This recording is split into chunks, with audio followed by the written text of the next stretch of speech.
ओशो के इस विचार, लोग मृत्यु से बचने के लिए जिंदगी से बचते हैं, में जीवन और मृत्यु के बारे में गहरी अंतर्दृष्टि छिपी है। ओशो के अनुसार अधिकांश लोग मृत्यु के भय में जीते हैं और इस भय के कारण वे अपने जीवन को पूरी तरह से नहीं जी पाते। मृत्यु का डर इतना प्रबल होता है कि लोग अपनी जिंदगी के सबसे खूबसूरत और जीवंत पलों से भी दूर भागने लगते हैं। नंबर 1, मृत्यु का भय। जीवन को सीमित करने वाला कारक। ओशो के अनुसार मनुष्य के भीतर सबसे बड़ा डर मृत्यु का होता है। हम सभी जानते हैं कि मृत्यु एक अटल सत्य है, लेकिन फिर भी हम इससे भागने की कोशिश करते हैं। ये भय हमें न केवल मृत्यु से बल्कि जीवन से भी दूर कर देता है। जब हम मृत्यु के भय में जीते हैं तो हम जीवन के हर पहलू को संदेह और डर की दृष्टि से देखते हैं।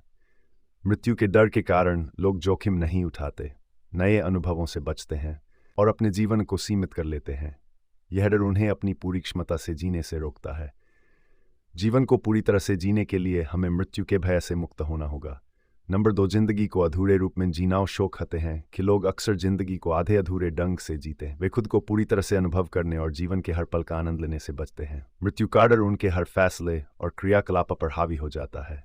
इस डर से वे उस चीज से बचते हैं जो उन्हें खुश या जीवंत बना सकती है, क्योंकि उन्हें लगता है कि यह आनंद अस्थायी है और इसके बाद दुख या मृत्यु का सामना करना पड़ेगा। ओशो का मानना है कि जब तक हम अपने जीवन को पूरी तरह से अनुभव नहीं करेंगे, तब तक हम मृत्यु को भी सही मायनों में स्वीकार नहीं कर पाएंगे।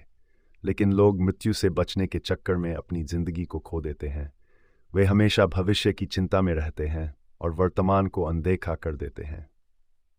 नंबर 3, मृत्यु को स्वीकार करना। जीवन को पूरी तरह जीने का पहला कदम। ओशो के अनुसार जब तक हम मृत्यु को स्वीकार नहीं करते, तब तक हम जिंदगी को सही मायनों में जी नहीं सकते। मृत्यु से बचने की कोशिश करना व्यर्थ है, क्योंकि ये जीवन का अनिवार्य हिस्सा है। अगर हम मृत्यु को एक स्वाभाविक प्रक्रिया के रूप में स्वीकार कर लें, तो जीवन को पूरी तरह जीने की आज़ादी मिल जाती है। मृत्यु का भय हमारे जीवन की गुणवत्ता को खराब कर देता है। ओशो के अनुसार हमें यह समझना होगा कि मृत्यु का भय छोड़कर ही हम जीवन के हर पल का आनंद ले सकते हैं।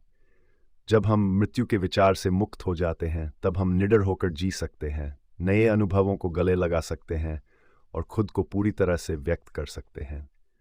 नंबर 4, मृत्यु और जीवन का गहरा संबंध। ओशो के विचार में मृत्यु और जीवन एक दूसरे के पूरक हैं। मृत्यु के बिना जीवन की कल्पना नहीं की जा सकती। मृत्यु एक यात्रा का अंत नहीं, बल्कि एक नए जीवन की शुरुआत है। लेकिन लोग इसे अंत के रूप में देखते हैं और इसी वजह से वे इससे डरते हैं। जब लोग मृत्यु को केवल जीवन की एक प्रक्रिया के रूप में देखेंगे, तब वे इसके प्रति अपनी धारणा बदल सकेंगे। वे समझ पाएंगे कि जैसे जीवन में हर चीज अस्थायी है, वैसे ही मृत्यु भी एक स्वाभाविक परिवर्तन है।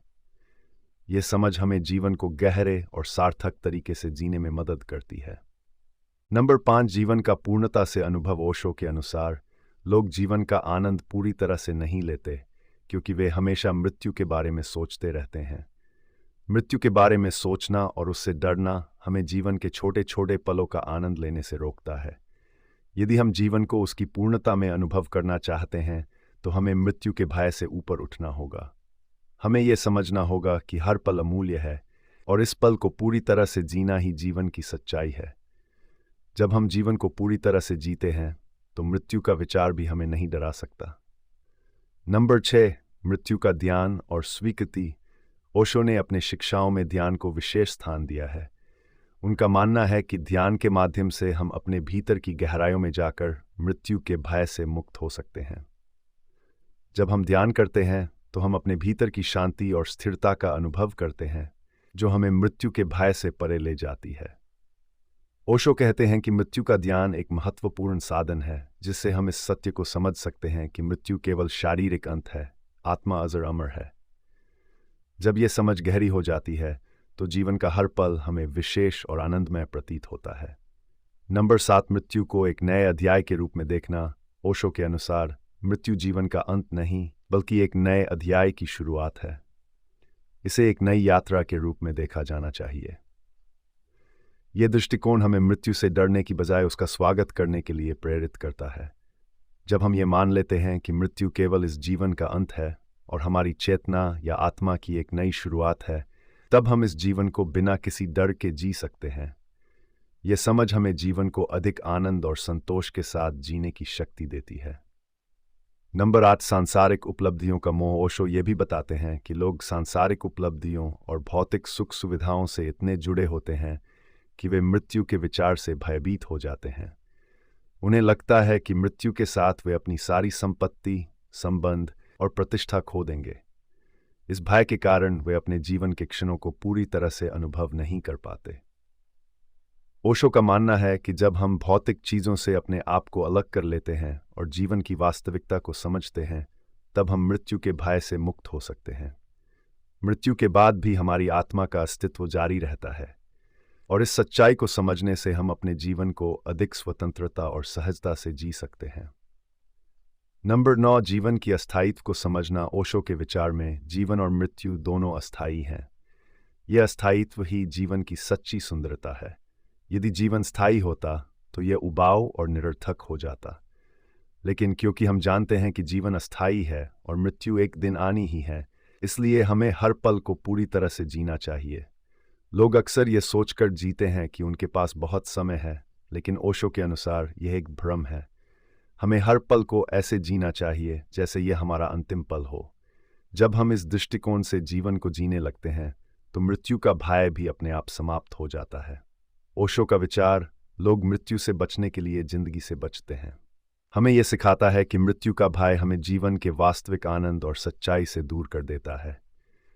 जीवन और मृत्यु एक ही सिक्के के दो पहलू हैं, और जब तक हम मृत्यु को स्वीकार नहीं करेंगे, तब तक हम जीवन को भी पूरी तरह से नहीं जी पाएंगे।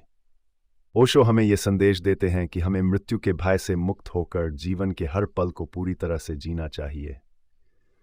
मृत्यु एक स्वाभाविक प्रक्रिया है, और जब हम इसे समझ लेते हैं तो जीवन में कोई डर नहीं रहता। इससे हमें न केवल जीवन के प्रति एक नया दृष्टिकोण मिलता है, बल्कि हम आत्मिक शांति और संतोष भी प्राप्त कर सकते हैं।